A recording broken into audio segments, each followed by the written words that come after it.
Good evening. Good evening sa mga nakapanood ng live ko kanina. Ito na yung ah, s- continuation ng live ko kanina.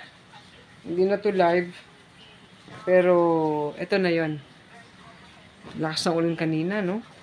Kumusta naman po kayo? Oh, okay lang po ba kayo? Eh, wala na tayo dun sa vlogging space natin.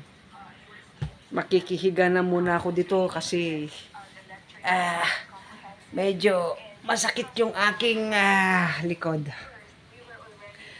Yun na nga, pag-uusapan natin yung sabi ko nga, may konsepto akong dinala kay Grace po noong 2013. Kagayang-kagaya ng inilalabas ni Senator Pampilo Lacson ngayon. Yung ikukulong ang mga anak, nag-abandona ng magulang.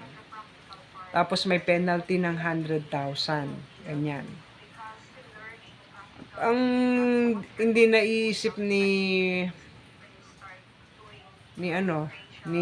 Senator Pampilo Lacson, paano kung mahirap? Ano ibabayad niya? So, kulong, no?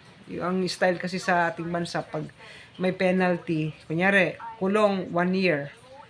Ang penalty, 50,000. Wala kang pambayad na 50,000.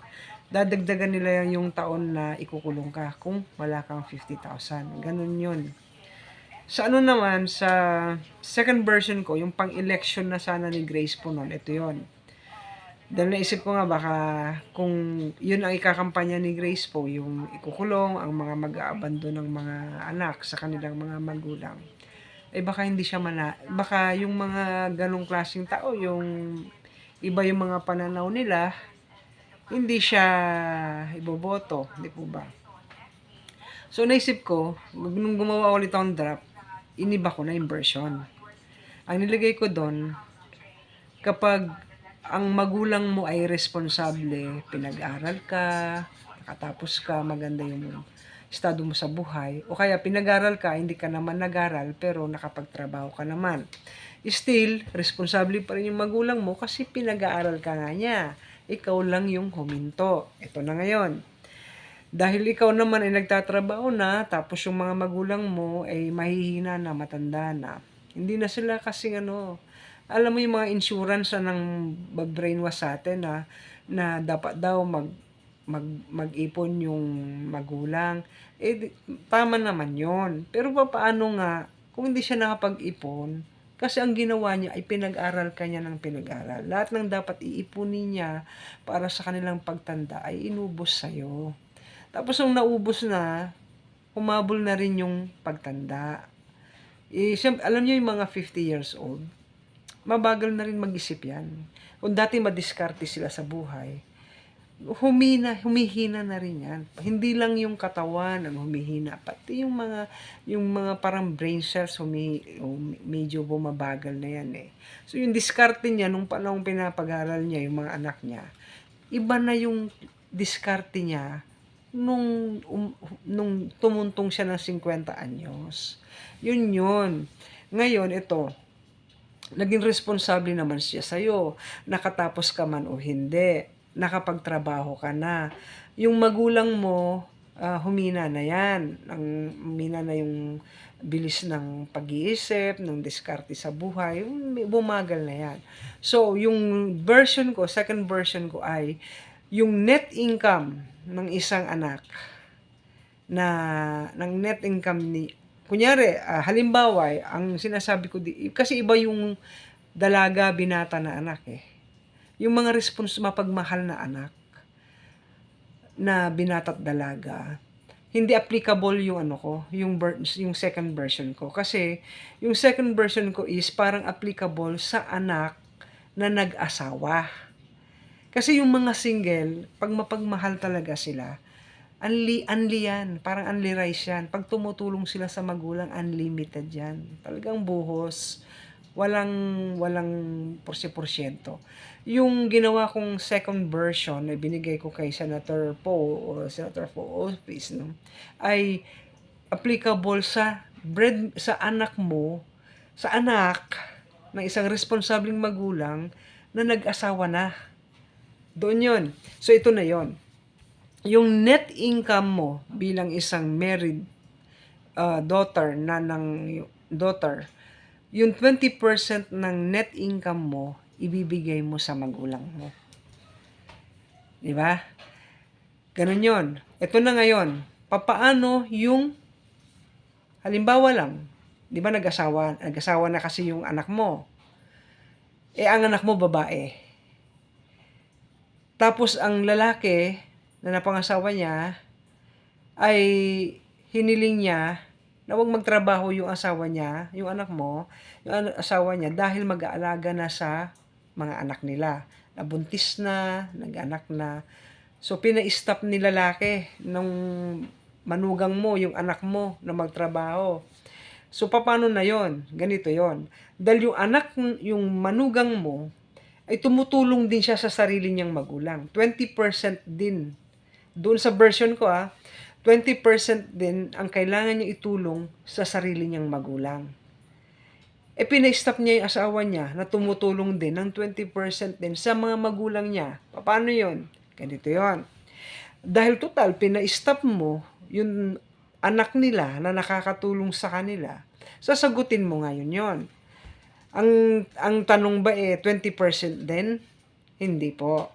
10% lang. 10%, bali magiging 30% na ngayon ang ibibigay ng lalaki sa mga magulang. Magulang niya at magulang ng kanyang asawa. So, yun yung version ko. So, mamili kayo anong mas gusto. Tapos, kunyari, halimbawa lang din, ayaw. Kasi nag-asawa na Eto na yon. Ano yung penalty? Matatanggal, pwedeng, hindi naman yung mga magulang magpapatanggal. Merong magpapatanggal sa'yo sa trabaho, sa mga anak mo sa trabaho, pag di nila ibinigay yung pera. Itong bang pera, sa version ko na to, ibibigay sa kamay ng magulang? Iaabot ba? Hindi po. Dapat yung mga magulang may ATM. Doon mo na ipapadala yung tulong mo sa mga magulang mo na sa batas ay 20% or 10%. 10% pag yung lalaki na yung magbibigay, yung hindi naman niya anak, yung manugang niya. Di ba? Para yung mga magulang hindi nahihiyang humingi.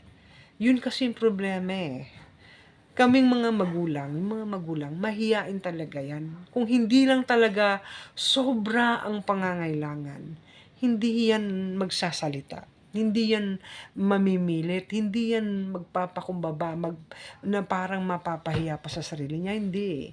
Kaya sa version ko na yon, sa second version ko ay may ATM ang mga magulang, doon mo ipapadala yung perang dapat mong ibigay sa kanila.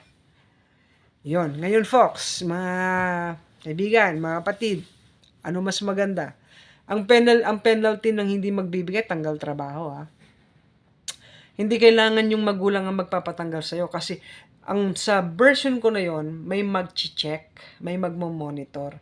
Yung sa barangay, yung mga kagawad, pupuntahan nila yung mga magulang na dapat sinusuportahan na ng mga anak. Para may trabaho naman yung mga kagawad o kaya DSWD. DSWD kasi masyadong marami ng trabaho. Mas maganda siguro kagawad. Pupuntahan nila ngayon. Baka magsisinungaling tong magulang, di ba? Siyempre sobrang mahal niya yung mga anak niya. Sisinungaling. Kakausapin yan. Tapos, paaminin, ano talaga nangyayari, totoo bang binibigyan siya, at makikita naman yung pamumuhay niya kung tinutulungan siya Kahit magsinungaling pa yung magulang na yan. Ngayon, yung kagawad, ang susulat sa kumpanya kung saan ka nagtatrabaho, ikaw na anak. Siyempre hindi na muna patanggal yan. Warning muna, pupuntahan yon. O maaring pupuntahan yung company, susulatan yun. Or pupuntahan na lang ng direkta. at o sulat o sa email o anuman. Basta kakausapin yung company para kausapin yung anak. Pag hindi pa rin nagbigay, obligado yung company, dahil nasa batas po yan obligado yung company na tanggalin ka. Ganun din sa manugang. Pag hindi mo ibinibigay yung 10% ng mga biyanan mo, na dapat ay 20% nga na ibinibigay ng anak nila. Pag di mo binigay yung 10% o yung 20% din sa mga magulang mo, ang kumpanya na pinagtatrabuhan mo, whether abroad or local, ay obligado na tanggalin ka. O di ba maganda yon? Hindi ka na ikukulong. Ba't kukulong ka pa? Tatanggalin ka. So mamimili ka ngayon, sobrang damot mo, mawala ng trabaho, para pare-paras kayong gutom, nasa sayo na yan. Ganyan ka siguro kasi Raulo, nasa sayo na yan. Yun lang folks, mag-comment kayo kung mapapanood nyo tong aking video. Comment nyo ano mas maganda. Yung first version na binigay ko kay Grace po na kagaya ngayon ng ibinigay ni Senator Pampilo Lacson, o yung second version na binigay ko noong 2015 na ito, na hindi nakulong. Tanggal na lang sa trabaho pag hindi bibigay yung 20% na net income ng anak na may asawa. Yung sa single, unli kasi yan, pero kung madamot talaga yung single mong anak, obligado pa rin siya sa 20%. It's maximum, pero kung mapagmahal kang anak, syempre, bakit naman kailangan 20% lang? Lalo na kung nakikipisan ka, di ba? So, kung single ka, wala ka namang obligasyon, kundi sarili mo lang, syempre, kung mapagmahal kang anak, more than that. Pero obligado ka din sa 20% kahit single ka. Yun lang folks. Maraming salamat at sana mag-comment kayo, or kung di naman kayo makapag-comment, kung ano man dahilan nyo at ayaw nyo mag-comment, isubukan yung pag-isipan kung anong maganda sa sinasabi ko. Sa two versions of pagmamahal. Kasi yung mga title sa kanila yun hindi naman ako marunong sa title. Sa akin kasi is, anong gagawin sa anak na nag-aabandona ng magulang, nagpapabaya sa magulang. Di po ba? So, pagdating, ang susunod kong ibablog naman ay, paano naman yung mga irresponsable? Di ba? Ano naman ang role ng mga anak na pinabayaan naman, hindi naman inalagaan, or ginahasa pa, minolestya pa, ibinenta pa, yung sa cybercrime, yung binababoy pa yung mga anak nila. Paano naman ang gagawin, ano naman ang batas para doon sa mga magulang na yon na tumatanda na kailangan din ng tulong sana ng mga anak niya, paano niya hihingin yung tulong ng mga anak niya kung ganun naman ang ginawa niya? So, ano naman ang dapat gawin doon? So, good night, goodbye muna, and sa susunod na lang na vlog ko, yung tungkol naman sa mga irresponsible parents and monster parents. Yun lang, and good night sa inyo. Pambansang Consultant, okay tayo lahat, okay? Kahit bumabagyo ang buhay, kahit bumabagyo ang ating bansa, at pati buhay binabagyo na rin, magdasal lang tayo sa Panginoon. Ganun lang po, and goodbye muna.